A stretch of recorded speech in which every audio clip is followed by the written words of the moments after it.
Por Linhas Enviesadas, programa feito pelos fundadores da revista Devaneio, com a presença de convidados, onde se falará de arte política e se dará palco aos eventos e aos destaques da nossa cidade. Pelas vozes de Gonçalo Naves, Gil Gonçalves, João Soares e Miguel Silva.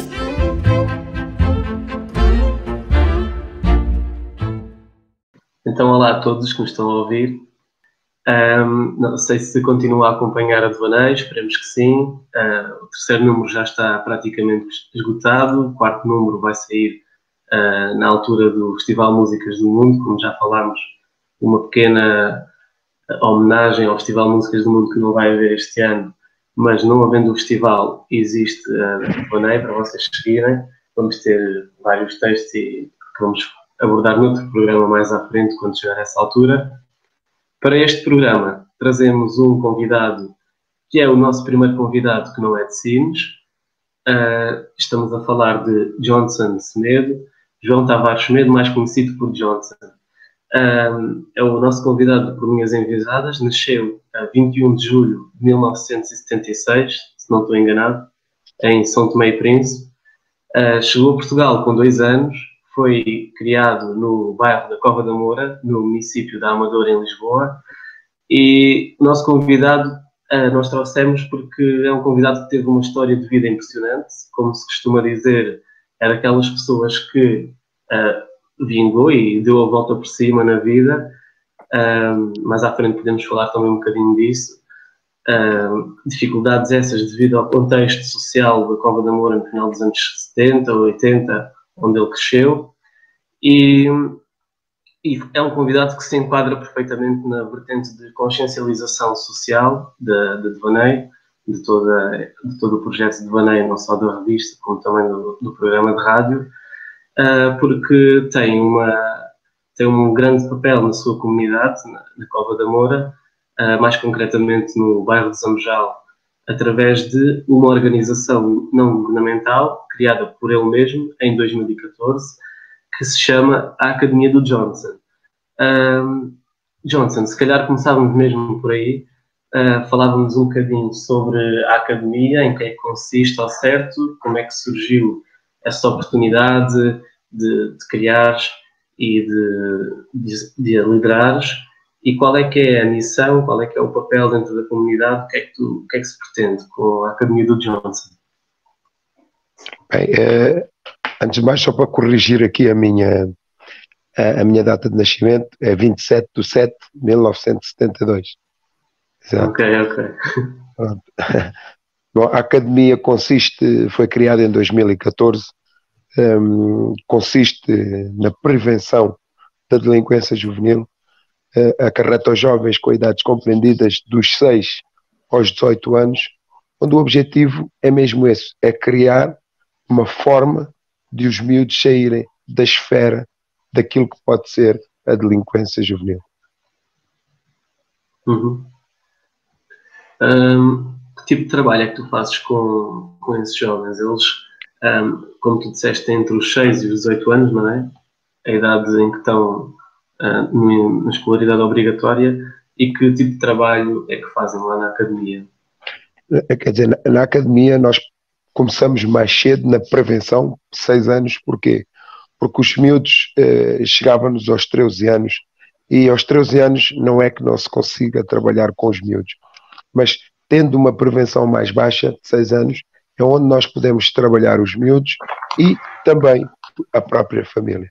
E o que é que nós fazemos para que esse trabalho e essa missão de vida que nós temos faça com que estes miúdos percebam o grande trabalho que podem fazer na Academia?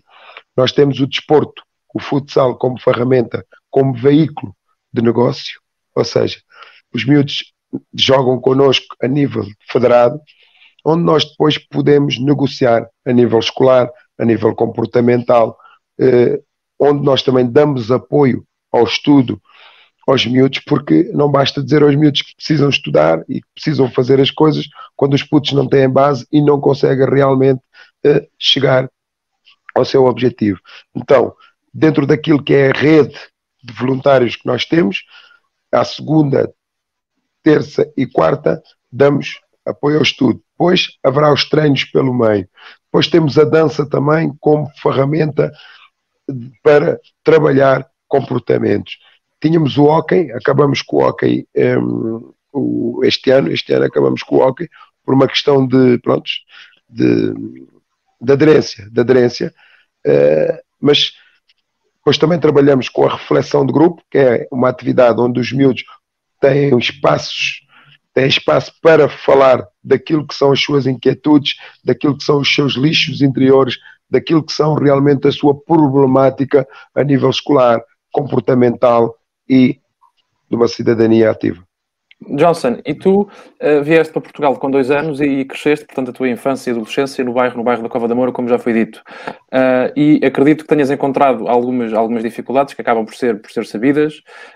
Um bairro que acolhia e ainda acolhe uma grande quantidade, um grande número de pessoas, de migrantes, no fundo, e que é um bairro que antes tinha muitas dificuldades e muitos problemas a nível de saneamento, de escolaridade e por aí fora. E, portanto, eu queria perguntar-te se, de alguma maneira, nessa altura, ao cresceres nesse ambiente, com 10, 12, 15, 16 anos, mais velho, mais novo, se tu de alguma maneira te sentias um injustiçado por isso ter acontecido, ou se essa ideia nunca te passou pela cabeça. E depois, numa segunda fase, se quiseres responder, perguntar-te como é que foi para ti o processo de venceres essas adversidades todas e em 2014 teres a força, a determinação para teres fundado a Academia de Johnson, porque é um projeto muito importante na comunidade e já conhecido por mais pessoas, e ainda bem, porque quanto mais conhecido for, mais apoios podem haver e mais voluntários e mais qualidade é o vosso trabalho. E, portanto, queria perguntar-te como é que foi este processo de teres nascido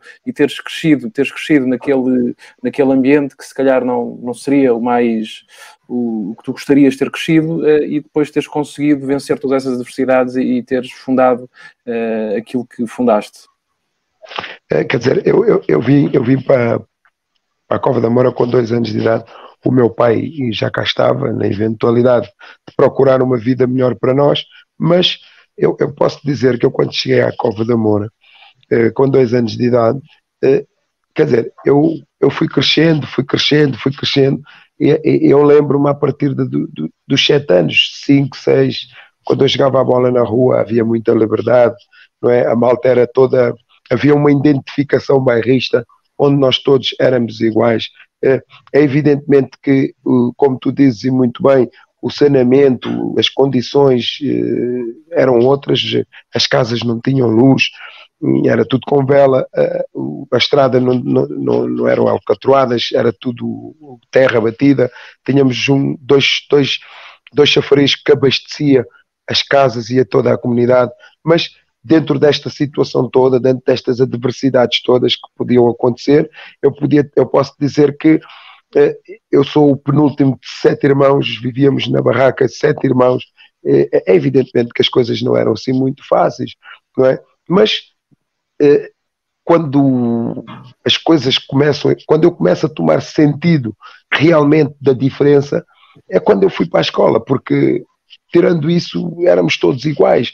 Ninguém gozava ninguém xingava ninguém fazia bullying a ninguém, porque havia aquelas brincadeiras que nós tínhamos. E quando eu vou para a escola, é que deparo-me com a diferença. A diferença porquê? Porque vou para uma sala onde há brancos, onde há pretos, onde há ciganos, e isto começa a mexer com aquilo que é a minha pessoa. Porquê? Porque...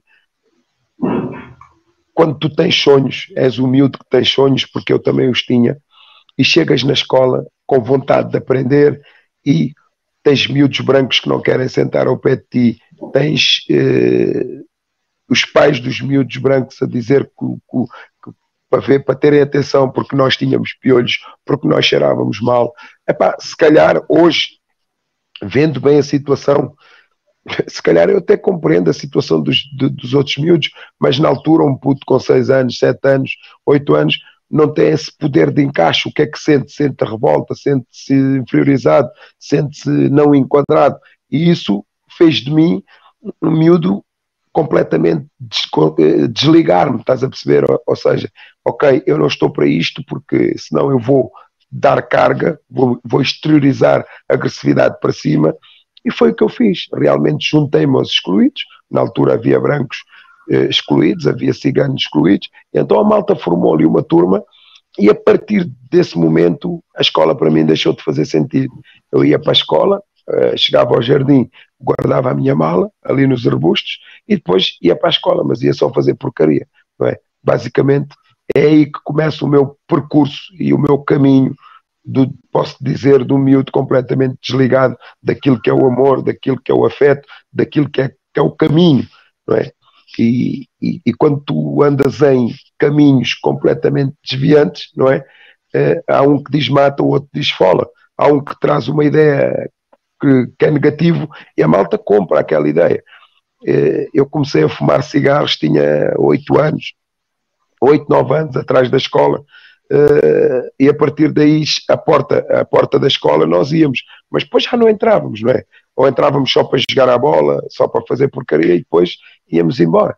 E à medida que eu fui estando nesta vida, fui viciando, percebes? O cigarro deixou de fazer sentido, comecei a cheirar a cola. Na altura a malta andava aí um bocado assim em bandos, comecei a cheirar a cola, e a partir da cola eu sempre fui um miúdo que andei sempre com tipos mais velhos do que eu, e então comecei a deixar os meus colegas mais pequenos da cola e comecei a enverdar pelo caminho do AX.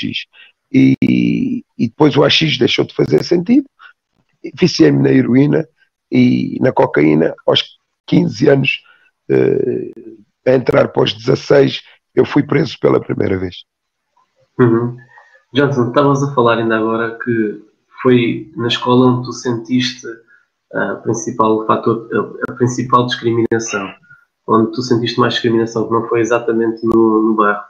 E eu queria que tu falasses um bocadinho disso, porque eu e o Gonçalo já estivemos aí na Cova da Moura contigo, e apesar de nós sabermos as dificuldades que existem no bairro, porque muitos dos jovens lá, muitas das famílias que estão lá passam, tu estavas a falar agora também de um sentido de comunidade, de bairrismo, que também tem alguma coisa de positiva, ou seja, o bairro, por muitos problemas que tenha, não é só um sítio problemático e onde existem conflitos, também existe esse sentido de comunidade que se calhar em muitos outros sítios não existem.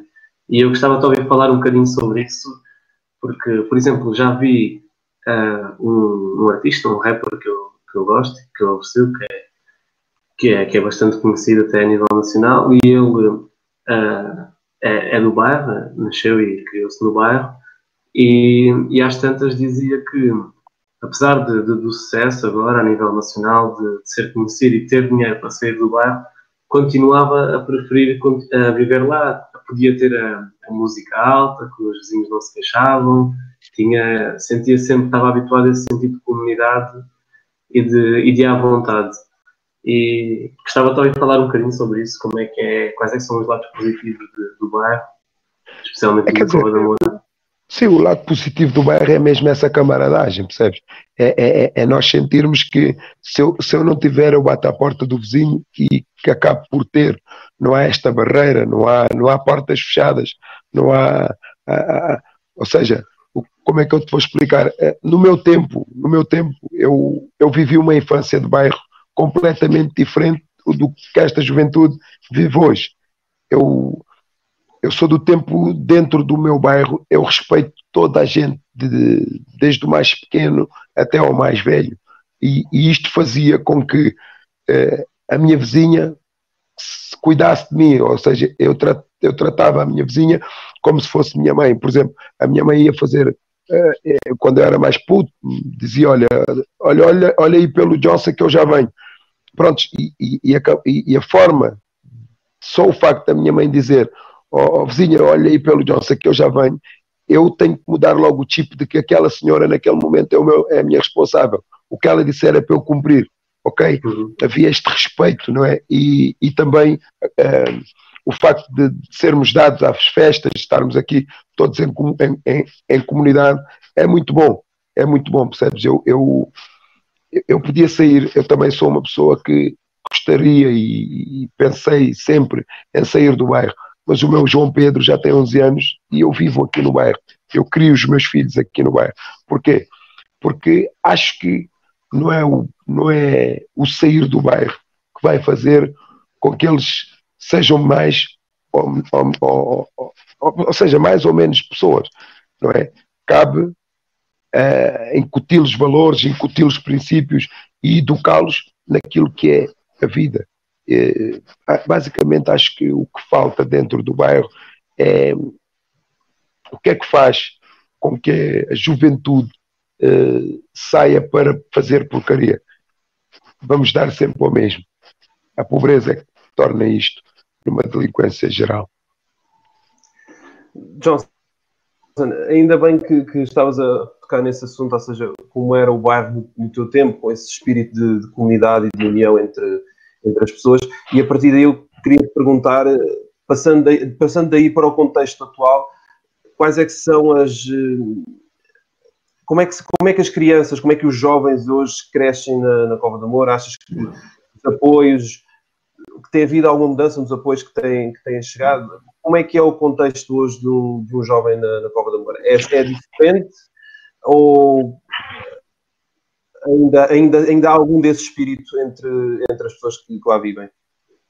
Não, quer dizer, estes miúdos hoje, eles têm outra forma de viver, outra forma de estar. É uma nova geração.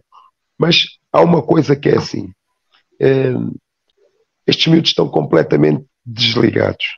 Desligados, quando eu digo desligados, é a vida fácil para eles. Eles veem isso todos os dias. Isso depois é muito difícil fazer com que estes miúdos percebam que é através do esforço deles, é através da capacidade deles, é que eles podem ir à luta e vencer. E então, a verdade também seja dita, eu não tenho problemas nenhuns em dizer isto, há muita malta a esconder-se também atrás daquilo que é, do que dá jeito, não é? A malta a esconder-se atrás daquilo que dá jeito, o racismo, essas tretas todas, faz com que as pessoas se escondam e não vão à luta. E o que eu vejo neste momento, estes miúdos têm que ser mais proativos, têm que ser mais ajudados, tem que haver mais projetos que façam com que eles descortinem aquilo que é a vida fácil e fazê-los perceber que são eles próprios que têm que ser o comandante do barco deles. Claro, é evidentemente que não querendo também é difícil fazer alguma coisa. Ok, Johnson. Agora uma outra pergunta a propósito da academia ainda, porque na academia, e há pouco o Gil disse, e tenho aqui que dizer aquilo que um colega me pediu, o Gil disse que eu e ele vamos lá, e de facto, que é outro membro da nossa revista, cá de Sines também me estudei em Lisboa, só tive a oportunidade de ir uma vez e foi imediatamente antes da questão toda da pandemia e pediu-me para dizer que vai continuar a ir e que gostou muito, portanto fica dado o recado que ele não pôde hoje estar presente. E vocês, na academia, além do acompanhamento ao estudo e das atividades desportivas, têm, se bem percebi, um programa de mentoria, portanto, um programa de mentoria que pretende, além de dotar os jovens de ferramentas intelectuais e de conhecimento das matérias da escola, pretende dotá-los de uma capacidade de perceberem o mundo e de conseguirem agir e de conseguirem ser líderes. Pelo menos é esta a impressão que tenho daquilo que tenho visto.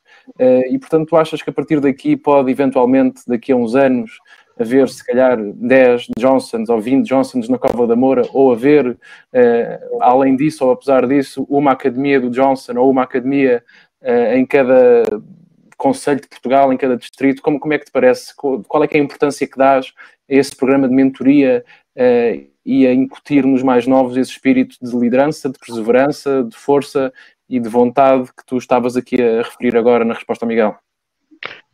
Eu acho que a mentoria faz com que estes miúdos cresçam, mas crescer com aquilo que é o trabalho interior. Porque o que é que o mentor faz? O mentor tem que tomar consciência que as coisas partem dele para que ele possa mudar alguma coisa. Vou-te dar aqui um exemplo prático. Eu, por exemplo, vou dar palestras, já fui a dar palestras a Santo Tomé, já estive nos Açores, ou seja, tive que me ausentar algumas vezes e a academia não para. Não para porque estes mentores estão qualificados para tomarem conta do barco. E o que é isso, qualificar? É todos os dias, trabalhar para que eles possam instalar o seu verniz interior. Quando digo instalar o verniz interior, é a consciencialização dos problemas pessoais que eles possam ter, a conquista da relação, da partilha que eu tenho com eles, para que eles não levem lixos para casa e que metam tudo ali na mesa, para que todos nós em grupo possamos trabalhar a problemática de cada um. O que é que isto vai dar? Isto vai dar a capacidade do jovem descodificar aquilo que realmente faz, que muitas das vezes revolta. Por exemplo, um puto com 16 anos, 17 anos, às vezes não está para aturar um miúdo com 8, 9 anos que está-lhe a chatear a cabeça. E o que é que a malta ensina aos nossos líderes e aos nossos mentores? É perceber sempre que aquele miúdo que está ali é um humano mais velho, é um humano mais novo. Ele tem ali um humano mais novo. E ele tem que ter a paciência de o ouvir, mesmo que o miúdo esteja errado. Às vezes, o que é que eles fazem? Eles têm um bloco e uma caneta. Quando acharem que estão a entrar naquela headline complicada, escreve, e depois a malta em grupo trabalhamos estas questões. O que é isto? Isto é um limite para que ele não possa também entrar na escalada com o jovem. Tenho muito orgulho nos meus mentores, porque acho que estão a fazer um caminho muito bom, estão a fazer um caminho passo a passo, porque não vale a pena queimarmos etapas. Agora, há uma coisa que é fundamental no meio disto tudo: disciplina. Disciplina. E é isto que faz com que estes mentores sejam mais fortes amanhã e não se escondam atrás de rótulos nenhuns, não se escondam atrás de nada, aquilo que possivelmente não é deles. O que eles têm que perceber é que eles são pessoas única, individual, com valores, com princípios, com medos, com limitações, com tudo isso, mas patentados dos direitos e dos deveres. É isso que vai fazer com que eles vençam. E é este trabalho que nós fazemos continuamente na academia e que vocês têm a oportunidade de presenciar nas vezes que lá vão. Exatamente, Johnson. E tocaste aí em pontos muito importantes que na segunda parte ainda vamos voltar a falar sobre isso. Agora só uma pergunta antes de irmos para o intervalo, assim muito específica. Eu vi que tu já fizeste trabalhos nas prisões de falar sobre a tua experiência, falar com jovens, prisões juvenis, centros de correção, parece-me. Não sei se ainda continuas a fazer. Qual é que é para ti a importância de falar com esses jovens, de partilhar o teu percurso, de lhes dar o exemplo e de tentares fazer com que eles mudem a sua maneira de ver a vida e as suas escolhas? Nesse campo, nós fazemos aqui 2 trabalhos, ou seja, os 2 pilares daquilo que é a nossa associação. A carreta sempre cai na prevenção primária e cai depois na prevenção secundária. A prevenção primária é trabalhar com os miúdos para que eles não tenham que chegar às casas de correção e depois posterior às cadeias. E depois a prevenção secundária é um projeto que nós temos. Eu trabalho no Linhó e trabalho também no centro educativo. Trabalho, como quem diz, tenho lá projetos a decorrer. Neste caso, neste momento, temos no Linhó e em Tires, que está agora parado por causa deste confinamento. Mas o que é que isso acarreta? Acarreta trabalhar com o preso lá dentro, a malta que está presa lá dentro, para a tomada de consciência e perceberem que a vida não para ali. Eles estão ali, mas as coisas continuam. E no fundo é não culpar a sociedade pelos erros ou não culpar a justiça pelo erro que a malta própria comete. É consciencializar do problema, ok, errei. Mas no fundo é dar-lhes ferramentas para que, quando saírem cá para fora, poderem ter a capacidade de sair da esfera da delinquência. Eu costumo dizer que, no fundo, é um namoro. É namorar com eles e depois cá fora eles procuram-nos com o objetivo de fazermos uma caminhada.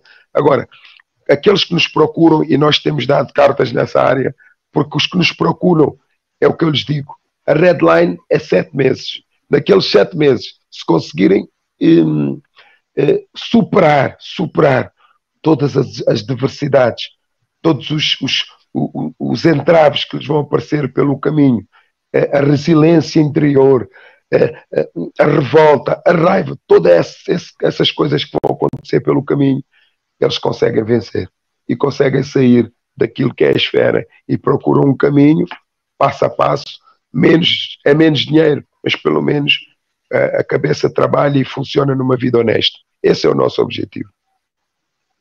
Uhum. E acho que é uma grande mensagem agora para irmos para o intervalo.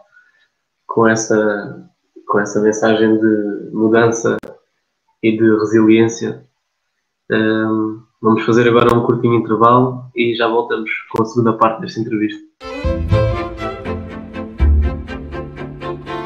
Por Linhas Enviesadas, programa feito pelos fundadores da revista Devaneio, com a presença de convidados, onde se falará de arte política e se dará palco aos eventos e aos destaques da nossa cidade. Pelas vozes de Gonçalo Naves, Gil Gonçalves, João Soares e Miguel Silva.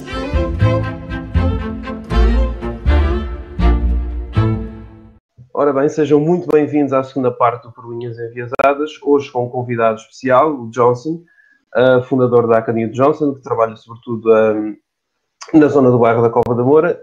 Já tivemos uma primeira parte muito interessante, vamos agora começar a segunda, e gostava de começar por perguntar ao Johnson.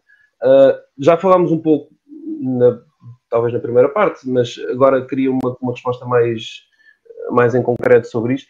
O papel da escola enquanto instituição será não só da parte de cumprir a parte intelectual, ou seja, cumprir os currículos durante o ano letivo, mas também é a parte de formação de cidadãos, formação de pessoas. Isso será, obviamente, um objetivo em todo e qualquer ponto do território, todo e qualquer contexto, mas, sobretudo, ainda mais em contextos socialmente delicados.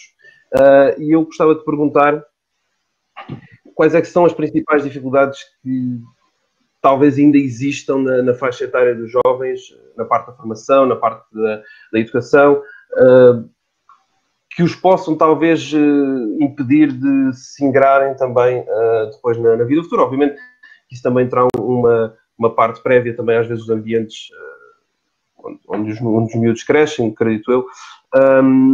O que é que tens a dizer sobre isto, sobre esta questão? O papel da escola enquanto elemento de formação de cidadãos. Quer dizer, eu acho que a escola, neste momento, tem um papel fundamental nestas crianças. Porquê? Porque é o sítio onde as crianças, depois da creche ou depois da pré, é o sítio onde as crianças vão. E acho que a escola também, neste momento, tem algumas lacunas, não é? Não consegue dar resposta àquilo que é a cidadania ativa dita. Porquê? Porque a própria família também deixa aqui muito a desejar. Hoje em dia, os miúdos, a geração é outra, os miúdos são acompanhados de uma forma coxa, não é? O miúdo que já vai mal preparado para a escola, se não tiver o acompanhamento do encarregado de educação, se não tiver um ambiente em casa, se não tiver alguém que o ajude, eu acredito que a escola possa fazer alguma coisa, mas neste momento a escola não tem também muitos argumentos para fazer, não tem. Isto depois acaba por o miúdo não aprender aquilo que tem que aprender. E achas que pode ser feito mais nesse sentido, com disciplinas de formação cívica, como já houve? Parece que muitas vezes hoje em dia a escola ainda continua a ser o sítio onde se formam técnicos, onde se focam só nas notas e nas habilidades técnicas, e que faltam algumas disciplinas. Achas que podia passar por aí? Eu acho que sim. Por exemplo, também programas com a academia ou com outras organizações que existam para consciencializar os miúdos contra tudo aquilo que é discriminação, desunião.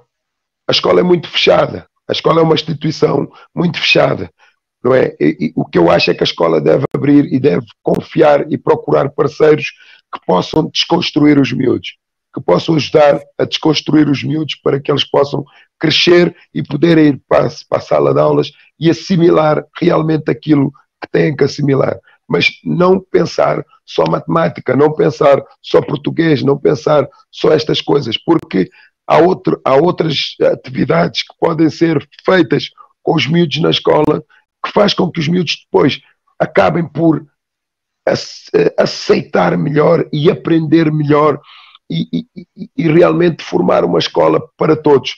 No fundo, lá está, é fazer com que os miúdos instalem esses verniz do preconceito que muitas das vezes são desincutidos, não é? Porque ninguém nasce racista, ninguém nasce burro, não. Estes miúdos vão passando por um processo de aprendizagem errada. E então, quando chegam à escola, não havendo uma disciplina, não havendo uma firmeza e não havendo outro leque de atividades que faça com que os miúdos percebam que a escola é um sítio para estar, é um sítio para aprender e é um sítio para brincar. Os miúdos hoje na escola não brincam, agridem-se, batem-se, ou seja, é muito complicado. Deve haver outro tipo de atividades e a própria escola deve procurar parceiros capazes e que tragam uma inovação daquilo que é uma cidadania ativa e incutir a esses miúdos. É a minha opinião. Johnson, eu acho que sim. Bom, esta pergunta tinha muito para desenvolver. Infelizmente o nosso tempo é curto, 50 minutos, e portanto gostávamos de abordar aqui outros temas. E eu queria fazer-te uma pergunta, que talvez seja uma pergunta um bocadinho mais pessoal, ou uma pergunta que toca num ponto eventualmente mais sensível, mas que eu ainda assim acho que merece ser feita, e queria fazer-te a ti especificamente, e pensei nela precisamente para te fazer aqui hoje. Nós acompanhámos todos a morte ou o assassinato do George Floyd nos Estados Unidos da América, assassinado pelo polícia, da maneira que todos vimos. Acompanhámos também depois a gigante corrente de solidariedade que se formou nos Estados Unidos e numa série de outras cidades europeias, inclusive a Lisboa, não só com o pretexto de honrar ou com o objetivo de honrar aquele homem, mas também manifestações, sobretudo antirracistas e contra o racismo e por aí fora. E, portanto, vimos isso por toda a Europa. E a generalidade dessas manifestações, a esmagadora maioria, foram, como vimos, manifestações pacíficas. E houve depois, como também tivemos a oportunidade de ver, algumas pequenas fações que se juntaram por cometer aqueles atos que também todos vimos. E eu vi que tu, Johnson, no Facebook, falaste um bocadinho disso, e tu disseste que existe uma diferença grande entre um protesto pacífico e entre um protesto não pacífico e violento. E, se bem percebi, e acho que é explícito, disseste que apoias sempre os protestos pacíficos e não apoias os protestos violentos. E eu depois pensei um bocadinho nisso e pensei na tua história de vida, pelo menos naquilo que é público e que conheço, e considero que tu, se calhar, eras uma das pessoas que tinha mais, eventualmente, legitimidade para te revoltares com a autoridade e para incorreres, se calhar, noutro tipo de pensamentos, fruto também das injustiças a que, se calhar, foste exposto e do caminho de vida difícil, no fundo é por aí. E no fundo eu queria que tu falasses um bocadinho sobre isto. Achas que aquela não é de facto a forma mais correta de lutar contra as desigualdades grandes que subsistem? Sentes-te na responsabilidade de alguma maneira de dares um exemplo diferente? Porque, e nós já testemunhamos isso, quem vai à academia testemunha isso, os miúdos do bairro e os miúdos que vão à academia a aprender, jogar futebol, etc, por aí fora, têm todos os olhos postos em ti e veem-te, se calhar, não digo como um ídolo, sim, mas como um ídolo e como um líder, simultaneamente como um ídolo e como um líder. Como é que tu olhas para isso? Fala-nos um pouco disso. A minha opinião pessoal sobre todo esse acontecimento, eu vivi o racismo desde pequeno e posso dizer que também tentaram me incutir e vender um racismo que tinha pé de barro. Eu posso dizer que quando eu saí de casa para ir viver na rua aos 9 anos de idade, o que me passaram foi por causa dos brancos, é que nós passamos fome, é por causa dos brancos que nós vivemos nas barracas, é por causa dos brancos, é por causa dos brancos, é por causa dos brancos. E evidentemente que tu cresces com aquilo na cabeça. Eu, quando fugi de casa e fui viver para a rua e dormir nos carros velhos, e dormir no banco do jardim, dormir nas escadas das pessoas, dos prédios, e eu andava com miúdos brancos também que fugiam de casa, andava com ciganos, andava com isto tudo, e cheguei a um ponto da vida que estás a ver no inverno a dormires numas escadas, mas como tinhas muito frio, quem estava ali agarrado a ti era o branco. Nós estávamos ali agarrados um ao outro para não passarmos muito frio. Então eu comecei a perceber, e esta coisa, por exemplo, o facto de eu estar ali e ter fome, e o branco ir-se fazer à vida, e trazer-me o meu pão e trazer o meu leite e dizer, Johnson, está aqui, este é teu, este é meu. Eu logo, a partir daí, comecei a descortinar aquilo que é o amigo do meu amigo. Agora, falando concretamente desta onda toda, é evidentemente que o que aconteceu nos Estados Unidos não é certo. Eu não compactuo com isso, não é certo. Aquilo que se viu não se faz. Agora, a justiça não funciona. Isso são outros 500. Isso são outros 500. E não se pode lutar e não se pode ir partir-se de um princípio que toda a gente, todos os brancos são culpados. Não é por aí. Esta é a minha forma de ver as coisas.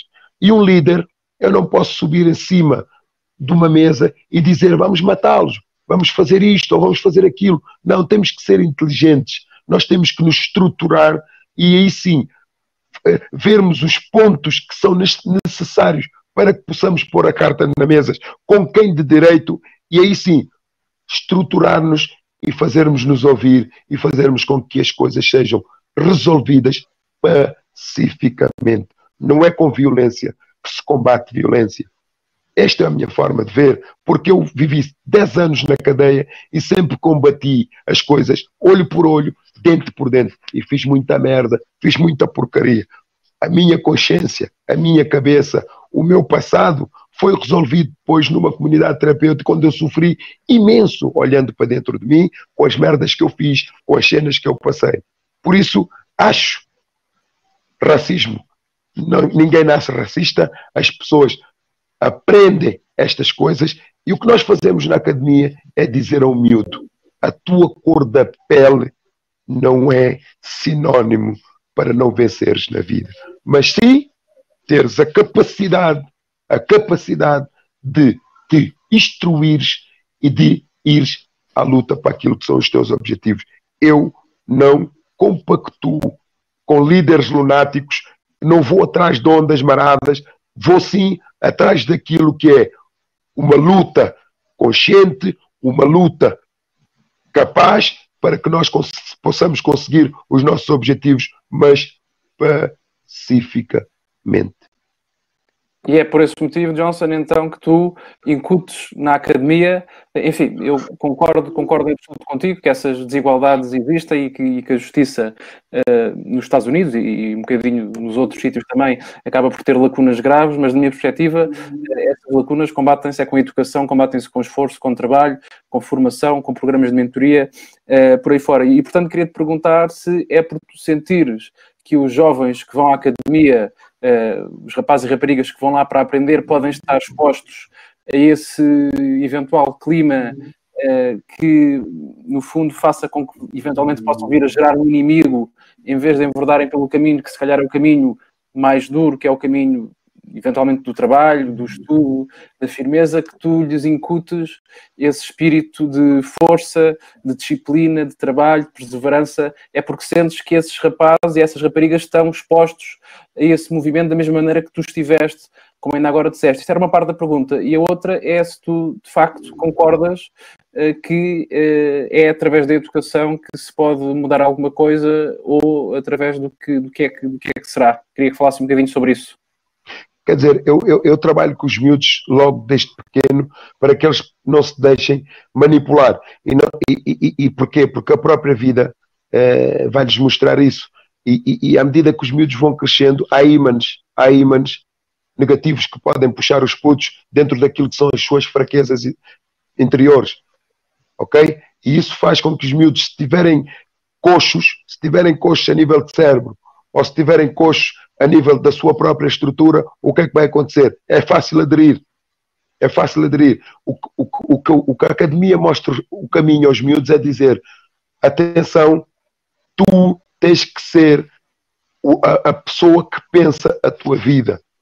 E no dia que te aparecer alguma adversidade que tu desconheças ou que te faça confusão, esclarece, partilha, pensa com mais 2 ou 3 para que possas entrar nas coisas que realmente faz sentido.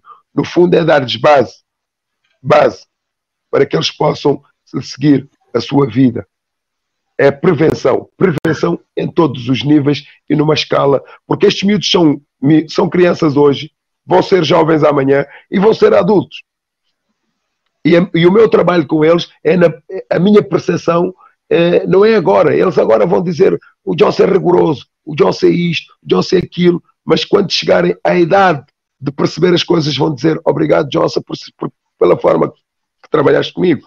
Eu tenho pais de filhos hoje que passaram por mim com 13 anos de idade e hoje estão completamente orientados naquilo que é a vida deles. São bons pais para os seus filhos, não se deixam ir em ondas, estão completamente a viver aquilo que é a sua felicidade, no passo a passo, na humildade e naquilo que é a simplicidade, que é procurar todos os dias a sua vida.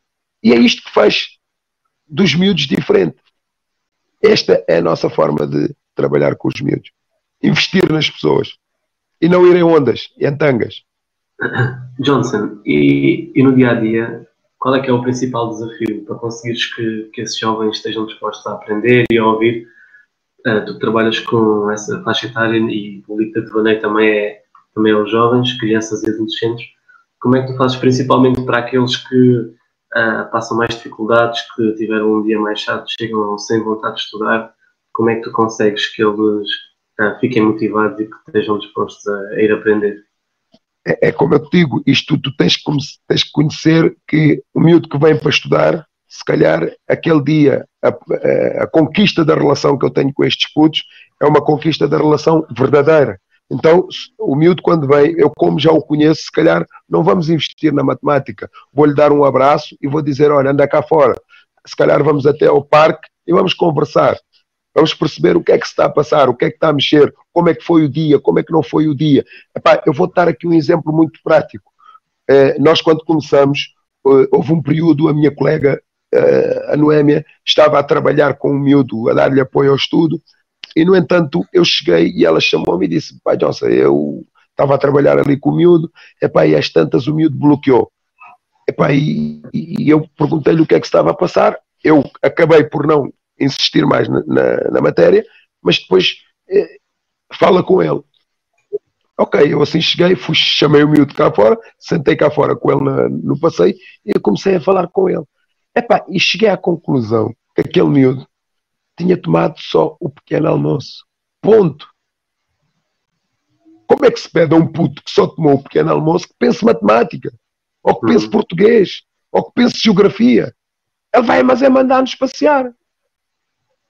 E eu, quando ouvi aquilo, foi a primeira coisa que eu comecei a ver, bem, eu tenho que arranjar aqui um parceiro que dê lanche a estes putos. Para que eles possam chegar aqui, pelo menos ter este aconchego, para depois sim, nós podemos exigir deles outras responsabilidades. No fundo é o quê? Exatamente, no fundo é o quê? É pôr-me no lugar da criança.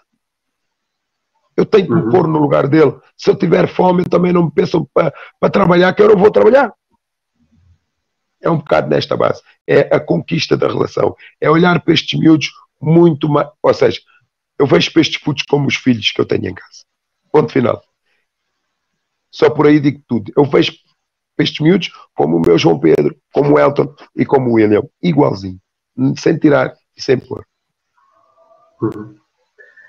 Johnson, assim uma pergunta já mais para acabar, relacionada também com o que estavas a dizer agora, em relação aos outros jovens que possam estar a ouvir isto, embora nos outros pontos do país, mesmo aqui em Sines ou noutros sítios, claro que as circunstâncias podem não ser as mesmas, podem ser diferentes, mas de certeza que muitos deles passam por dificuldades também, em primeira mão, ou que conhecem outros jovens que também passam por essas dificuldades. Não sei se tens alguma mensagem que tu gostarias de passar para os jovens, a tal questão de o que é que tu poderias dizer, tanto para os jovens como para os pais, para os poder ajudar, e o que é que gostarias de aconselhar ou desaconselhar, e qual é que achas que devia ser a principal mensagem que eles retinham aqui desta conversa? Quer dizer, a mensagem que eu deixo é simplesmente isto. É todos nós pararmos e pensarmos, seja branco, seja preto, seja rico, seja pobre, perceber que vamos todos para o mesmo sítio e deixarmos de ser atrasados mentais para enquanto estamos cá e começarmos a parar e a perceber que todo o ser humano, mas todo o ser humano, é muito maior que o erro que comete. Porquê? Porque o facto de cometer um erro não significa que não presta. Não. Pode ser um momento mau. E dentro disto, nós todos temos a capacidade de perceber que existe uma segunda oportunidade. E às vezes há muita malta que diz assim: estes gajos não querem, estes gajos isto, estes gajos aquilo, eles só querem isto. Maltinha, vamos parar com isso. Porque às vezes, quem está confinado, chamemos-lhe assim, à desigualdade, quem está desligado do afeto, quem está desligado das regras, quem está desligado do amor, muitas das vezes nem sabe o que quer. E às vezes cabe a quem está com ele na primeira situação perceber e ajudá-lo a construir o querer. E só a partir daí a malta consegue fazer com que as pessoas sigam o seu caminho. Todo ser humano é maior que o erro que comete. Esta é a mensagem que eu deixo para refletir. Um grande frase. Johnson, queres deixar aí a forma de ajudarem a academia? Como é que podem chegar a vocês, dar donativos, etc.? Quer dizer, nós neste momento, o confinamento também veio-nos abrir mais a mente e veio-nos dar aqui uma capacidade de olharmos de uma cidadania mais global. A bem dizer, a Academia do Johnson tem um site, quem quiser ajudar é ir à academiadojohnson@gmail.com, esse é o nosso mail. Temos www.academiadojohnson.com, ou seja, está lá o meu contacto, é ligarem e visitarem-nos e ajudarem-nos dentro daquilo que são as vossas possibilidades e vontade. Porque neste momento nós estamos a dar 55 refeições todos os dias, de domingo a domingo. Começamos na ajuda, passamos pelo bairro Zamujal, Cova da Moura e terminamos na Venda Nova. Desde que começou, ainda não paramos. Porquê? Porque todos nós precisamos uns dos outros e então neste momento, mais ainda.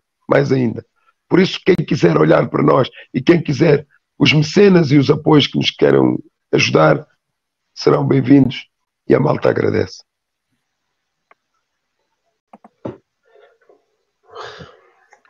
Johnson, e eu vi sobre isso, a esse respeito dos mecenas e dos apoios que estão a dar, que tu puseste no Facebook há uns dias, talvez já há 2 semanas, foste dar uma refeição a uma senhora que estava numa cadeira de rodas, e a cadeira de rodas tinha alguns problemas, e tu, no fundo, apelaste para que quem pudesse ajudasse de facto a senhora com uma cadeira de rodas novas, e foi impressionante, se calhar 2 dias depois, 3 dias depois, foste dar uma cadeira de rodas nova àquela senhora, e portanto isto para mostrar que de facto os apoios podem existir e no teu caso, chegam de facto onde devem chegar, e só que nunca é suficiente e, portanto, também deixar essa mensagem, não é?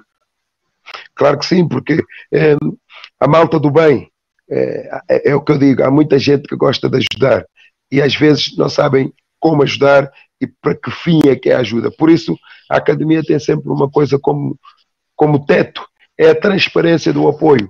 Porque se nós vamos pedir para aquela senhora, é para aquela senhora que vai ser o apoio. E vamos mostrar porque que é importante aquele apoio.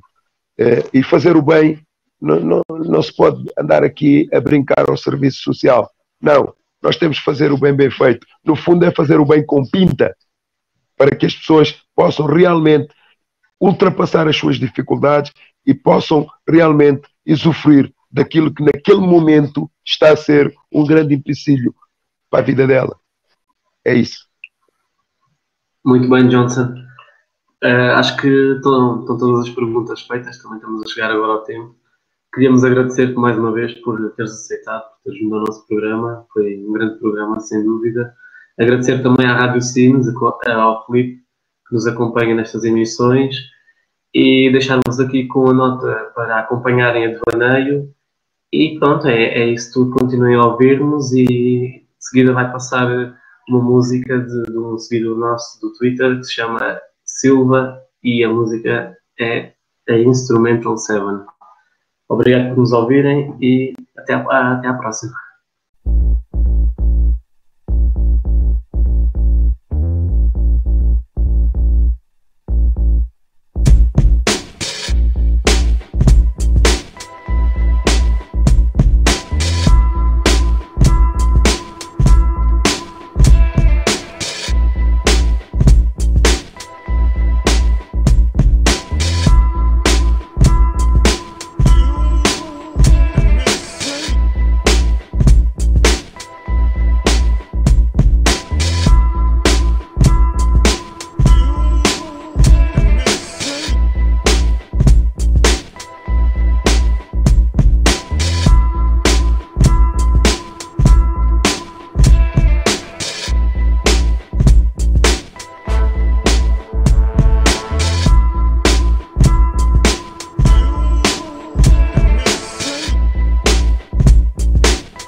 Por Linhas Enviesadas, programa feito pelos fundadores da revista Devaneio, com a presença de convidados, onde se falará de arte política e se dará palco aos eventos e aos destaques da nossa cidade.